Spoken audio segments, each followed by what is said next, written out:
everyone, welcome once again to Arrow Discussions. I'm Captain Logan. And I'm Eric. And today, Eric and I are finally covering unfinished business. Eric, you and I have unfinished business. Yeah. Because we did not do Arrow last week, so this is going up, obviously, pretty late, but there was an episode this week. Because they're not airing for 2 weeks. Yeah, so... I gotta tell you, this is we'll pretend why like I stopped we did it on watching purpose. network television. Oh, I know, because you finished this episode, and you really want to watch the next one, and then you're like, and I have to try to remember what happens. Yeah, I don't remember watching TV like this. I remember, like, there's the after Christmas break, or, like, the leading up to Christmas break, and then maybe a week or two missing, and then that's it. I don't remember, like, a 2-week break, and then another 2-week break, and then... I remember it used to happen with Smallville all the time, especially in the later years. I guess the only show, like, I really, like, followed that was, like, an adult TV show and wasn't, like, Dexter's Lab or Samurai Jack or something like that was, Heroes. And I don't remember this many breaks in Heroes. I might be wrong, but... Yeah, I think that show managed to not do as many. But anyway, we should probably actually talk about our unfinished business. So we are reviewing Batman Beyond, correct? That is what we are doing, right? The Bane one, right? You blew my mind when you said that the other day when we were talking about this. Yeah, so this episode does have a lot to in common with the Batman Beyond episode. But I don't want to speak for you, Eric. But I don't think Eric is making fun of it in saying it's too derivative. Oh no, it's actually a really good episode. It just reminded me of the episode. I thought it was kind of familiar. Not even in a bad way. Not even like they ripped it off. Just. And they probably didn't even think of it, but that's really interesting. So what Eric's talking about is there's this Batman Beyond episode where there's something to do with the Venom toxin, and so Terry gets sent by Bruce Wayne to Bane, and then we find out that Bane is in like this really really poor physical condition, and he can't. I mean, he's almost a vegetable, and he can't possibly have been behind it all. And so he has to go find who's actually... Spoiler warning, it was the football coach the entire time. Or whatever sport it is that they play in that. That's right, yeah, it's Quidditch. No, I'm kidding. And so in this, it's the same sort of thing with face skip ball. In this, it's the same sort of thing with Vertigo and the Count. Except here, they actually make you think that it's the Count from the very beginning. It's not just kind of a cameo. Yeah, they like it hold was the with reveal. Bane. Say that again? They hold the reveal. Yeah, that's right. So, overall, what did you think of the whole Vertigo thing and kind of bringing in the Count, but it not really being the Count? Were you cheated? Because I know you were kind of hoping to see him come back. I was hoping to see him come back. I don't think this completely eliminates the possibility of him coming back. He doesn't. But my thing was, when you first see him, he's clearly Looney Bin Jim, right? Like he's completely over the edge, but he didn't feel like he was that much further than he was the first time. When you first see him in the episode, when he goes to visit him, or when Arrow goes to visit the Count, he doesn't seem that much further than where he was before. And I don't know how you would have done this, because when we get to the end of the episode, he's a complete vegetable. You completely understand this. I don't know if you could have gotten that across the first time and still have the audience believe that he's the villain. Yeah, I agree with you. It's somewhat of a catch-22, right? Because when you get to the end of the episode, it very much feels like now they've got him acting more crazy because you know. Right.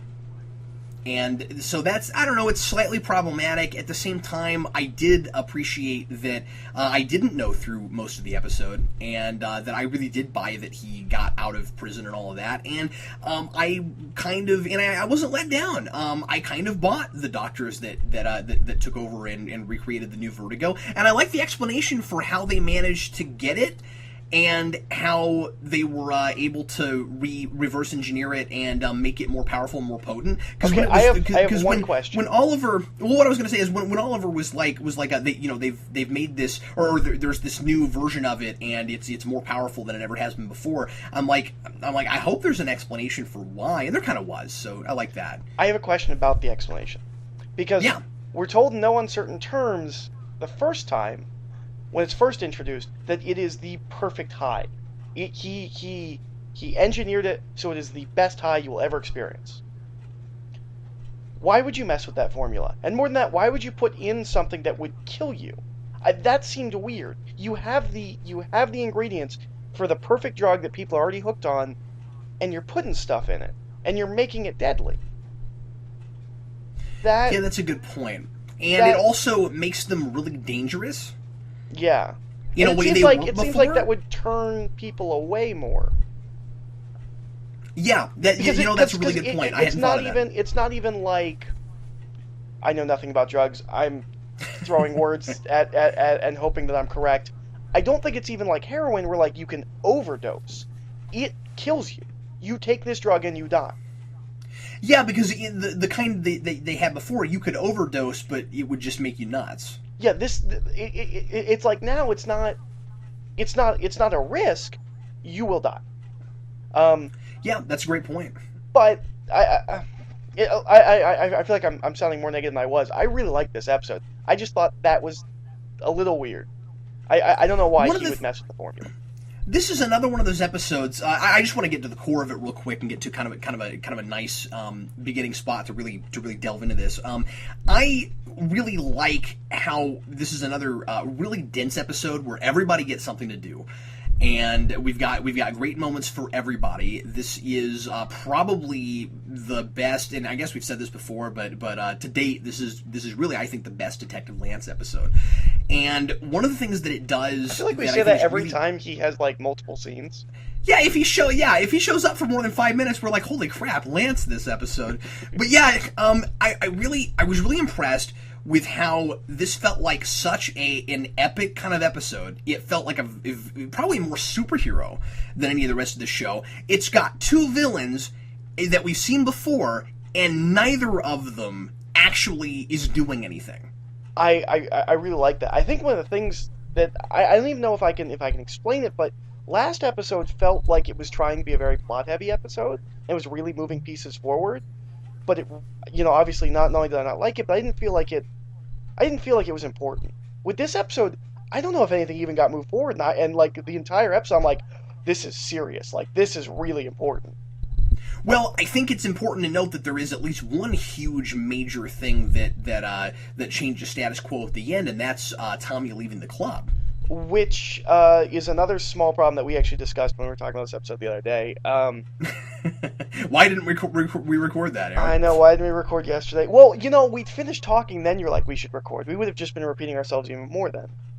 Yeah, that's a good point. But anyway, did you want to go ahead and go there, or did you want to... Well, okay, let's lead up to that, because we have Detective Lance, and he's following... he's following a lead about... Does Oliver's Club have a name? Yes, it starts with a V. That'd be an amazing club name. It starts with a V. That's what I remember about it. I'll have to look it up. I don't remember. You keep talking, and I'll wiki that. Okay. So he, Detective Lance, finds out that Tommy paid off is it health inspector? Some kind of inspector. And he thinks it's because they're selling Vertigo out of their club, because one of the victims was at their club, took Vertigo, and then died. And there's this great scene where they're at the door to go downstairs, which apparently isn't even listed on like the floor plans, or is it listed on the floor plans but it's not? Somehow they know there's a basement. Yeah. Well, there's a door. It's got to lead to something. It could be a closet. And it's probably one of the tensest scenes in the entire with a keypad lock. It's maybe it's important. Well, anyway. The name of the club is Verdant. Verdant or Verdant, however it's pronounced. Does that mean anything? I'll look that up too. It's we see it. We've heard it said a couple times, but also we actually saw signs this time. Oh, okay. So there's this really, really tense scene where they're where he's like I'm going. Oh, this is interesting. I'm sorry. Okay. So he named it the dumbest. That would be better. He named it maybe the worst thing he could have named it if you looked it up, because Verdant is an adjective that means green with grass or other rich vegetation. Interesting. So Green Arrow names his nightclub something that has to do with the color green. But he's not Green Arrow, he's the hood guy. Oh. So they wouldn't think of it just because nobody's paying attention to the color of that costume. And to be fair, it's always at night, so people might not even know the color of it. Yeah. But it still is kind of funny that he called it something to do with green. that is. Anyway, I'm sorry. Part of the point of the show, folks, is to be educational. So we're learning things as we go along. Go ahead, Eric. Next week we'll be covering Spanish. So stay tuned for that. On the episode after that, we will be doing a crossover with Counting Crypto Freaks, where we will be learning counting. Counting is wonderful. But so there's this really tense scene where they're going to open the door, and I didn't think they were going to do it. I was like, okay, they're going to get a phone call, somebody else died, they're going to leave the scene, and then they open the door, and I was like, oh my god, they're doing this. And then they went downstairs, and Tommy had put crates everywhere, so it didn't look like the Arrow Cave at all. It looked like they were storing all their alcohol. And he's like, oh well, we've got bad air ducts. We didn't want them to see that. This place was made in the '60s. And they go back upstairs, and Oliver and Tommy have a conversation. And you and I apparently thought the same thing, which is that he paid them off so that they didn't see the Arrow Cave. That's what I thought at first. And then that doesn't make sense. The more I thought about it, I was like, no, because he would have paid him off before he found out. Yeah, because if I remember correctly, and somebody leave us a comment if I'm wrong about this, but if I'm remembering right, didn't he find out Oliver's identity like the day the club opened? Yeah. Or real close to the day the club opened. So yeah, he wouldn't have paid it off for that reason. What's weird is the way it plays in that scene when he says that to Lance, it really seems like an out. Yeah. It doesn't seem like the real explanation, but it turns out it is. Well, does it?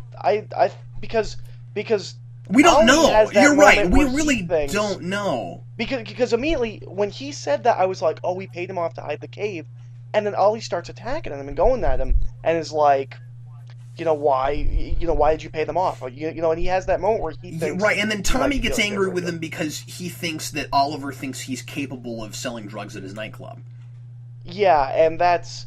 It felt weird that it wasn't resolved, at least to the audience, why he paid him off.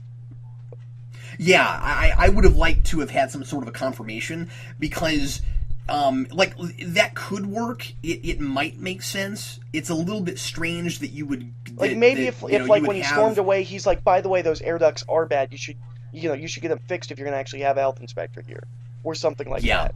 I'm with you. That seemed a little bit contrived. We really should talk about what we liked about this episode, because we're complaining a lot. Yeah, we actually right. really liked this episode.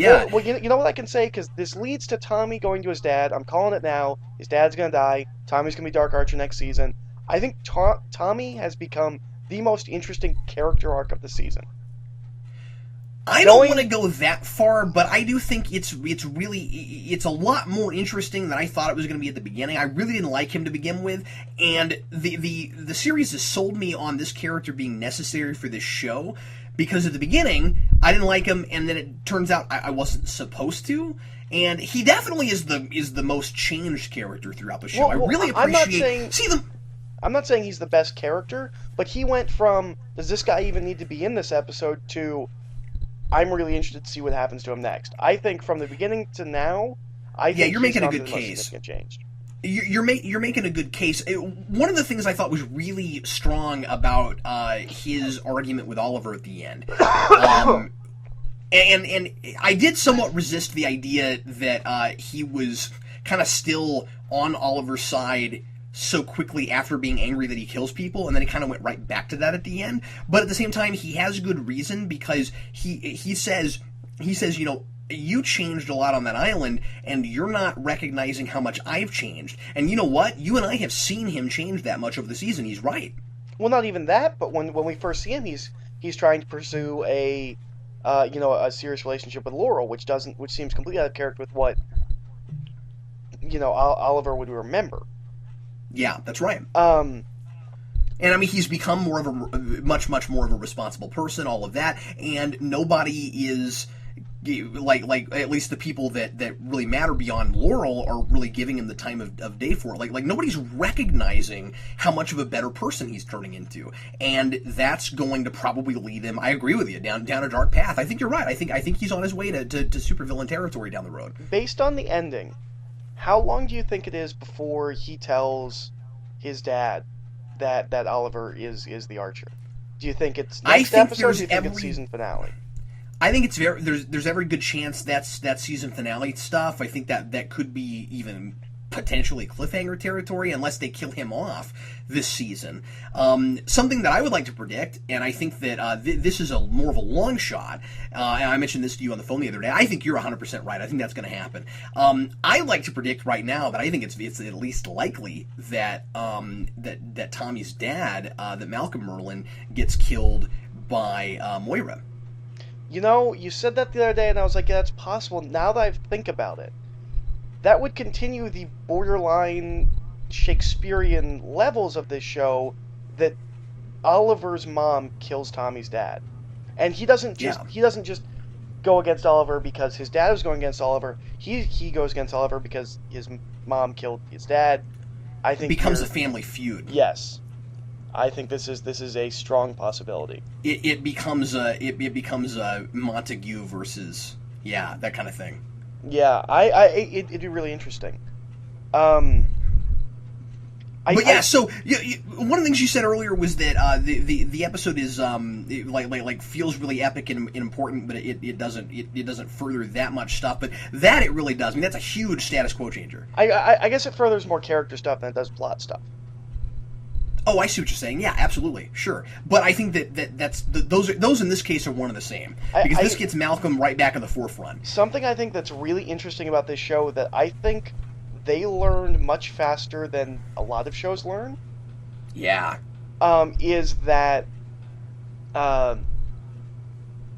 when you're doing these strong character-focused episodes, you can't use the entire cast. Thea and the mom don't show up in this episode. And I think if you go back to a lot of episodes that are very strongly focused on certain characters, other characters aren't there. They understand that overpopulating an episode is not necessarily the best choice. You don't need a... You're right, and I said everybody gets something to do, but I guess you're right. I mean, everybody that appears in this episode gets something to do, and I guess that that's a really good point. And I guess the idea is that they're only using the people that are necessary, and so you don't feel like anybody's missing. This show has a lot of characters, and it has a lot of like mainstay, not just kind of recurring characters. And I'm surprised that they fleshed them all out as far as they have at this point in the series. Yeah. The more I'm thinking about it, like I kind of haven't thought about it like that sort of a show, but then go to the island, and now we're adding more characters. Yeah. We just got Shadow, which, by the way, I thought Yao Fei was with them. I know he got shot. Did they leave him? I'm not sure where Yao Fei is right now. I thought he brought them with them too. I was really surprised when they got back to their camp and he wasn't there. How'd you feel about the Karate Kid water training? I was okay with it. I liked it. I wish they gave me more of a sense of time, because it felt like he did it for like, for like 6 a day or hours. two. Yeah. And I'm sorry, but if I sat there and splashed water all day, I wouldn't then be able to like pull back a bow I couldn't pull That's before. something you have to do for like a week, I'm thinking. Also, I think my arm would be so tired that it would be even harder. I thought the exact same thing. I thought like when he picks up and pulls it back, I'm like, that's gonna hurt.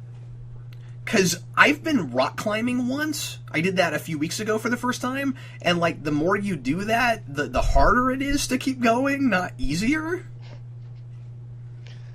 So, like, yeah, you strengthen it for a while and then you rest it up and then yeah. But he was slapping the water just before he did that. Whatever. I still liked it. What I liked about it was that it's really gradual training. I didn't expect, Eric, that the first time we would see him pick up a bow like that, he wouldn't even have an arrow in it. I mean, they're doing a really good job of making that gradual training and not doing it in like a montage or something. I can tell you in like episode 3 when Yao Fei showed up, I didn't think it would be episode 19 before he picked up a bow on the island. I didn't either, and I'm fine with it. Like, I don't think it's too slow either. No. Well, that's because there's a lot of character stuff going in there. There's a lot of character stuff going on there. You're getting to see him turn from this rich playboy into a warrior, and you're seeing it happen before your eyes, and it's exciting. I'm really enjoying that. Yeah, no, I'm. The island stuff has consistently gotten better.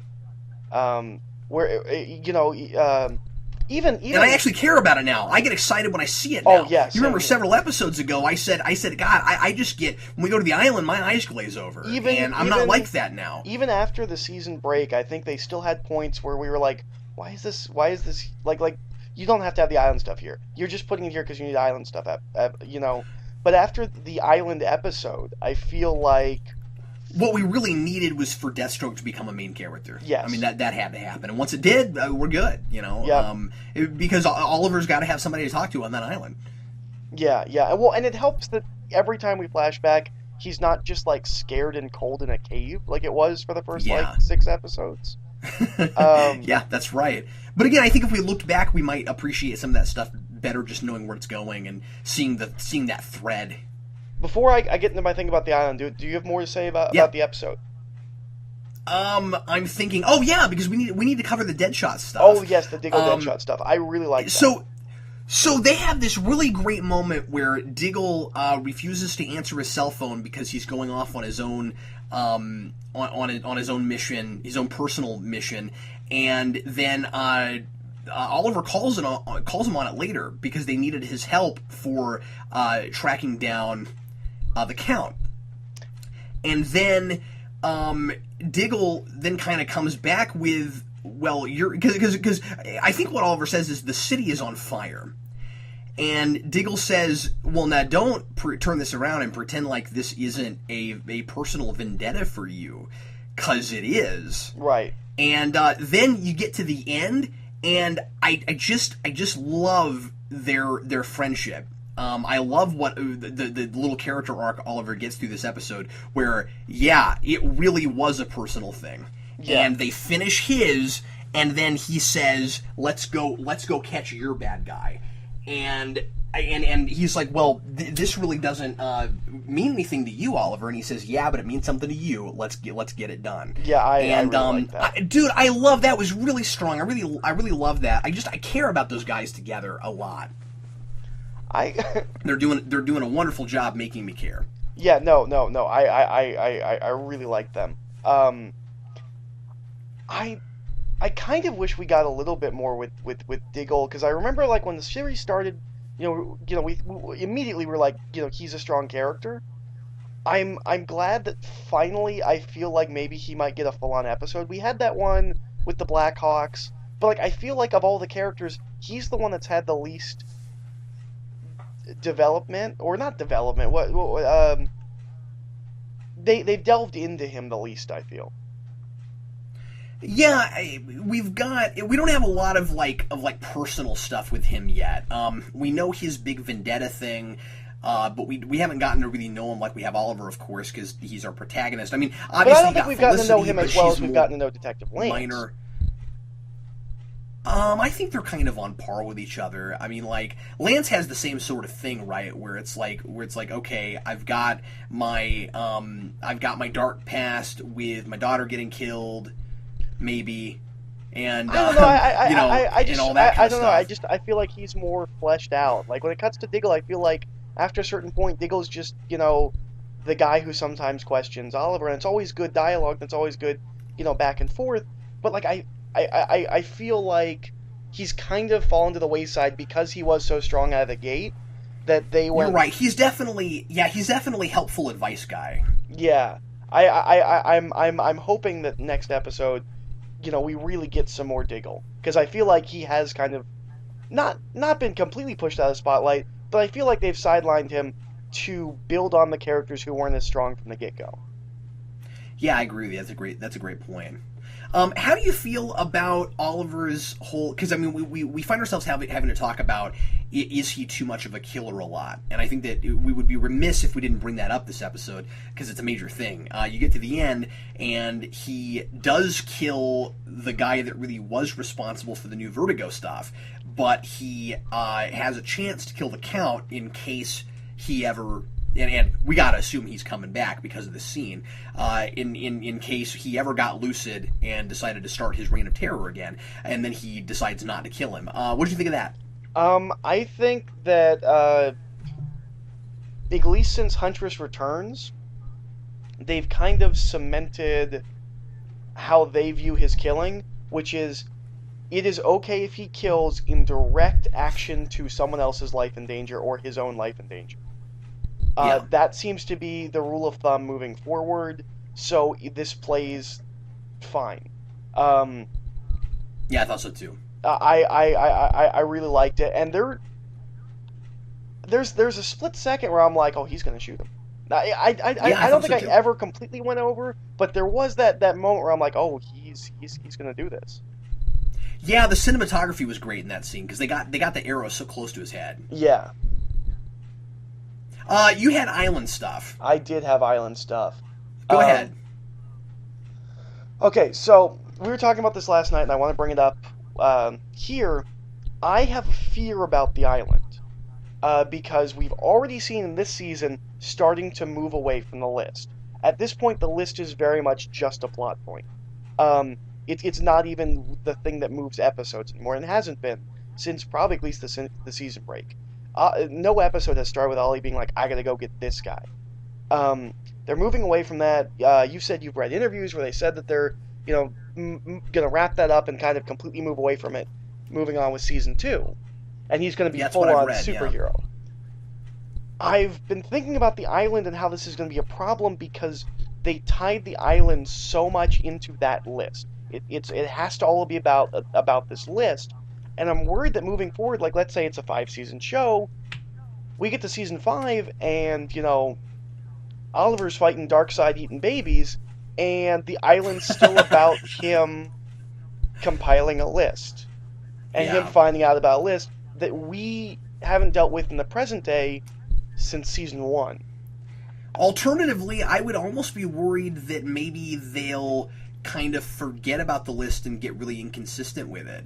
Abandon that whole idea. I'm a little worried that, maybe somewhere in season 2 or even possibly in the finale for this season, he'll get the list, he'll get all the information he needs, and then it'll be, from this point on, Ollie's adventures on and off the island. Which continue to give him the training he needs for what's going to happen when he gets back. I feel like tying the island so strongly into the list is a conceptual mistake as they're moving away from the list in present day. I feel like it's going to make the island stuff feel weird. Let's say it runs Smallville seasons. Let's say it runs 10 seasons. In season 10, the island stuff is still going to be him getting ready for season 1. Yeah, I would say if it went that long, they would have to abandon the island stuff, regardless of the fact that they've said what they want to do with the last episode. With regards to the idea of in the last episode, he finally gets off the island. I mean, I think they have said that they want the island stuff to play through the whole series, but I don't think they would want that show to go forever. But yeah, I agree with you. I hope they have a plan for it, and I think they sold the concept of their show to themselves too short at the beginning. I think when they started this thing, they thought they needed some kind of a formula to fall back on. And I think that they have had more ideas and more to say than they thought they would, and they've turned it into a stronger show than I think they thought they had the ability to do, and that's a great problem to have. I also think that they are potentially, from what I've seen so far, creative enough to fix that problem and make it work. I'm really interested to see how they do it. I'm almost worried that it's a problem they haven't yet realized. You might absolutely be right, but it will become really apparent really quickly. Especially if they completely abandon the season 2, that the fact that the island's all building to season 1 is going to become apparent. And unless maybe they full on embrace it, and it becomes less of like this is all leading to season 1, and more of the island stuff is almost like a secondary show, which is about this Yes. list, and it's not. I guess I could see that, where they really are like, this isn't... Well, I can see that too, because if we're going to stay on the island, we're going to have him building up to becoming this vigilante killer. But then really early in season 2 or whatever, we've already got Oliver much more being a straight up hero, and he's kind of abandoned all that. We're already going to have a disconnect. Right. So anyway, yeah, I'm with you. It's going to be interesting to see what they do with all that. And what I like about the island stuff is that it's entirely unpredictable. I would completely agree with that. That has been the best thing about the island, is that we have no idea. We can guess on the on the present day stuff, and we can make our predictions. I couldn't tell you what's going to happen on the island next episode. Which is really ironic, because the one thing we do know is that he gets off it. So I mean, like, the only thing we can be sure of is that he will not die on the island, because it's all flashback. And yeah, exactly. That's all we know. And we don't know. And I think we were both completely wrong, where we were like, oh well, Deathstroke's showing up. You know, maybe in the season finale he'll show up and he'll tie in. I don't think a lot of that stuff is going to tie in. I don't think so either, or at least not this early. I would be really surprised if we never saw Deathstroke in present day, but I think that's down the road. Yeah, I would totally agree. So, Eric, we don't have another episode until the 24th. Yep.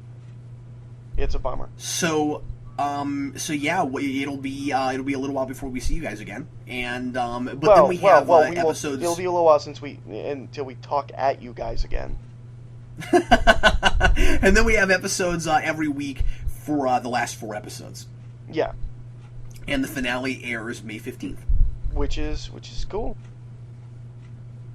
Eric, I am really stoked that we are getting another season of the show, and that they've been able to make it as competent and stuff as it is, because we don't have to worry about, oh God, are we getting another season? And that means you and I get another season too. I got to tell you, when I first suggested this, because we were going to do the pilot, and I was like, what if we just kept doing the show? This was all you. Yeah. I don't know why I said it, because I think I said this like 2 episodes in. I was like, if we weren't doing this, I wouldn't still be watching this. I would wait for the season. I'm really glad that we did this. I'm really glad I'm still watching it. I think it's really, really gone from a show that I thought was okay and really become a genuinely good show. Yep, I do too. So, yeah. Well, everybody, thanks a lot for listening to Arrow Discussions, and again, we'll be back with you here shortly. I'm Captain Logan. I'm Eric. Thanks for listening. My mic slipped off.